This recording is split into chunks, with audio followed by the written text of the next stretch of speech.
That video, so the video was shot before the song came out, and it shows you at like one of those blue sky parties or whatever it is. So you were performing Don't Worry About It. You know, generally.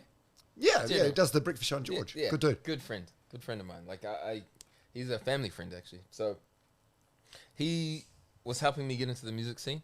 I dropped a few songs with Dan Ox from George FM as well, and generally was like, bro, do you want to come to Fiji? And I was like, fuck, yeah, let's go. Sweet. And like they paid for the tickets and everything, and I MC'd. And I thought, while I'm here, why not? Because I'm... So MC'd as in like rapping? Rapping, like rapper singing. And so there as a performer, but no one really... there's an underground bro. I was community. generally his mate. Okay. Yeah, for sure. I was not Kings at the time. And so I just thought, I'm never going to be in Fiji again. I should film a music video here. And that was the inspiration, literally. I was walking around with a camera. Lee was kind of like, bro, what are you doing? Come and chill with us. I'm like, no. This is my only opportunity because I'm never going to make it to Fiji again. You know, and I shot that music video there. Mm. So then how does the song get out? Like, do you... George FM, Yeah, okay. Yeah. So do you put it on SoundCloud or whatever, or you just give like Lee a copy or Dan a copy? Yeah, I chucked it on SoundCloud. Which for anyone who does a SoundCloud a thing anymore? I don't even know. Yeah, SoundCloud. It's kind of like before Spotify. Yeah, I chucked it up on my Spotify page. My SoundCloud page. George FM gave it a couple spins because I was generally his friend and Dan Ox, and nothing happened, bro. To be honest, 3 months go by, nothing happens. It gets like maybe 2,000 spins. I'm thinking that's a lot of spins for me. 2,000. And I would say in the 3-4 month mark, shit just started getting crazy. Like, I'd get an email from Capitol Records being like, hi, did you release the song Don't Worry About It? I'm like, yeah. They're like, we'd like to talk to you about a deal. And I'm like, what? Like Capitol Records and Island Records and Warner and Sony and... So just from being played on George? Just being on, being out. Was there a moment that you felt the sort of groundswell? Like, I don't know where this is going to go, but this is going... It was about 3-4 months in, Yeah. So again, like a normal release, you just drop a song and then you hope for the best, right? And that's what I did, and I just did not expect it to do what it did. And yeah. Really? That's interesting, because I feel like it's one of those songs, as soon as you hear it, as soon as you hear those opening oohs and ahs, just makes you feel a certain way. I feel like, it just reeks of a hit. Yeah, really? I meant. Yeah, did you not feel that? I can confidently say no. I didn't think it. I was sure I liked it. That was all I knew. I knew I liked it, and I knew that I was happy with the beat, and that's it, bro. Yeah. So you just had no expectation. I suppose you had nothing to go on, like I never know what a hit exactly, bro. I didn't know what a hit was. So plays on George, and then other radio like the Edge where I was at. Jumped on. That's where we got to catch up. Yeah, that was our first time. ZM they jump on it as well. Yeah, and How fast do you think that was from there? Because I feel like that was quick. Like once I got on the Edge and ZM, because you guys were at the time the stations, like the mainstream. Yeah, once we hit you guys, it's like game over and crossover. Exactly. Yeah. Is radio still important? Does it still have a place? Oh man, it's hard to like. Because the reason I bring this up, because I noticed when I was researching this interview.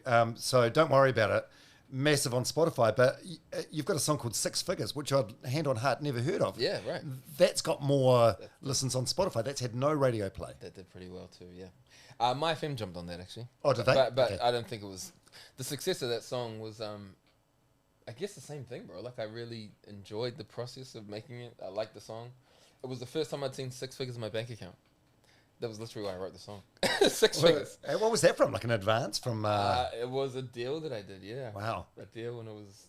Yeah, it was over 6 figures. It was a 6-figure deal. Fuck, from who? Without getting into too much detail, it was just like a couple contracts, one after the other. I can kind of say what it was like. So the Air New Zealand thing was like a big thing. We don't have to talk about that, but I did it. The safety video. That was a pretty big. That's right. I forgot about the safety video. Yeah, you and was it Julian Dennison? Julian Dennison and another rapper called I forget the name. Maynard. Fuck, no way. You got like 100K for doing. No. I won't say exactly what I won't say that. But I will say it was a culmination of things in that time. Right. Okay. So you just had the money's just started piling up. Yeah. Did it have to? Yeah. You look back now. Did it feel like it happened quite suddenly, quite quickly? From Don't Worry About It. Yeah. Like just Yeah. like an exponential curve. Yeah, bro. Yeah. It really did. Yeah, for sure. I don't think anyone could be prepared for something like that, to be honest. Yeah, it's crazy. I put on a bunch of weight. Yeah, it was crazy. I remember not being sure who to trust. Do you know what I mean? Like, even some of my friends that I hadn't talked to in a long time popped up again, and I was like, how cool. But then I'm thinking, like, wait, why are they popping up? I never even asked the question, because you don't. And then you kind of see them hanging around more and weird things, and you feel like they're always saying your name, like, oh, yo, bro, the bro. Yeah, and I'm like, we weren't this close. Yeah. I don't remember being this close. Yeah, I mean, I can't relate, but I can imagine that's a level of sudden fame could be quite isolating. Yeah, it was isolating, bro. That's actually the right word. I felt alone in a time where I was surrounded by people. I navigated it well, I think. Yeah. So, yes, number one for 33 weeks. How does that happen? Sheesh. So the previous longest stay at number one, I think, was Lord with Royals, which was like 16 weeks. How does it? I went back through to look at some of the charts, and it's not like it was a dry spell in music where there was no competition. Nah, you man, know, there was some big names, bro. Yeah, it was probably when Justin Bieber was at his peak. Chainsmokers were at their peak. Yeah. There was a lot of competition. How do you start? Is that from like radio airplays or Spotify listens or? I'll give a shout out to Warner for that one. Well, Warner, I've signed to Warner for that single. Huge shout out to Warner. Shout out to Marty. Shout out to Phil. They orchestrated that whole thing. They actually taught me how to create a hit. The song was a hit, like as you said, you heard it as a hit, but there's a machine behind it, bro, and it's so exciting to watch. You know, you got this radio interview at this time. You're gonna do a photo shoot here, and that's gonna talk to Nike, and it's like this beautiful machine that I had the privilege of watching them do for Don't Worry About It, and I emulated it for 6 figures. Yeah. See, so how did Warner's come along? So they hear it on George or The Edge or whatever, and then So shout out to Matt Headland, who was my first manager, my first proper manager. oh, was he? Yeah, you know Matt. I love Matt. Yeah. Oh yeah, sick. Yeah, he's a good dude. Bro, he looked after me. He's the one who started my thing. I didn't know that. Of course you would know him actually from. No. I think I first met him when he was at maybe at Warner's, and we went on a trip to Beach Camp Island, Fiji with Fur Patrol, and he was looking after Fur Patrol at the time. Buzz, yes, he's been looking after a lot of artists. I got an email from Jay Bulletproof, who's passed away since, rest in peace, and he said, "Yo, you got to talk to Matt Headland. He will look after you with all these emails coming in. He's the guy." So, got on a call with Matt. I think he was on his honeymoon with Steph. And he goes, "Bro, I'll call you back next week." And he calls me next week. We do a deal, and within a month, he's like got a deal with Warner. A good deal too, like a really cool deal. And Don't Worry About It comes out, and the rest is kind of history from there on. Like, but Don't Worry About It was already out, right?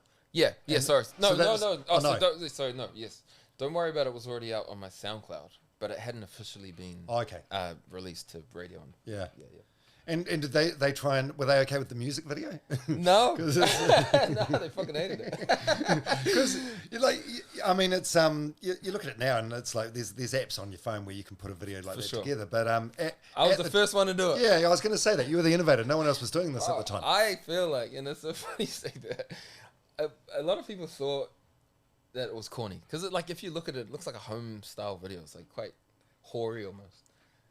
But I remember thinking, like, this is cool because it encapsulates what it was. It was a dude on holiday in Fiji. Like, it wasn't a music video with a super budget. But, yeah, Warner hated it. Warner were like, this fucking sucks. but what did they want to do? Did they have, like, a treatment that they wanted to do? Yeah, they did. It was shit. They wanted me to be around some pretty girls and be singing on a beach in camera, and I politely turned it down. I just thought it because you don't like beaches. You don't. Yeah. No, but it just was dumb. It just felt dumb. Where did that confidence come from to say no to that? Because I was saying before that was around when my dad came in. That's what I'm saying. That's the walk tall stuff. It came around there because my dad was around and he used to ask me questions, and that's kind of how he fathers. He'll be like, he won't ever say no. He'll say, "What do you think?" And like. You know? So it was similar with the music videos. Like, do you want to shoot another video? And I'd be like, not really. You'd be like, why? And I'd be like, oh, I think the video is good as itself. Okay, cool. That's your answer. So then I'd go back and say, I think the video is good by itself. But that takes a lot of confidence, I think, to stand up for that. You know, because you're like, this is their job. They know what they're doing. What the fuck do I know? Yeah. I think that says a lot about you, because it'd be easy to just buckle. Yeah. Confidence is a cool word. Like ignorance could be another way of putting it. Like stupid and ignorant. Like, I mean, posed as confidence. I appreciate the compliment, bro. Yeah, I'd like to think now I'm more confident, but I think back then it was a lot of ignorance and probably me thinking I knew what was right. Like you said, in front of someone who's done this for years, I thought I knew what was right, and a bit Kanye of me, I think. A bit Kanye Westy of me to try to do that. Oh no, that's really cool. And then so when a song goes to number one and it stays there for 33 weeks, do you get much money from that? No. So the money comes from like the Air New Live Zealand shows. deal, Live doing live shows. Yeah. Yeah. So what do you get? Like, it's the biggest song ever. Yeah, and it gets played on the radio every 3 hours or whatever for a couple of months. You get like some money from that? Yeah, for sure. It's like a royalty. So how much? Is it just fuck all? Nah, it's a better way to say it is like it's quarterly. So it's in the long term, it's actually a lot of money, but in the short quarterly period, it seems like not much, you know. For a number one hit song, like everyone's saying, "Yo, you got the number one hit." I'm like, "Do I? Can I get gas?" You know? So, yeah, it's if I could put a figure on it back then, I can barely remember, but it was, I want to say 1,500 every 2 months. Yeah, it's not a lot, eh? No, that doesn't sound like much, but like still today, it's kind of like that. Right. So like since 6 years ago, that's plus the other hit songs, plus the other songs, it starts to make sense. But at the time, yeah, it's like I got a number one hit song, and this is all you get in royalties. Yeah. So okay. So that's from radio. The money that radio pays. Yeah. And then so Spotify, it's like 25 million listens or something. You get much money from that? Bro, it's 0.008 cents per stream. So I mean, do the math. I don't even know what that is. I think it's like 257 streams for $1.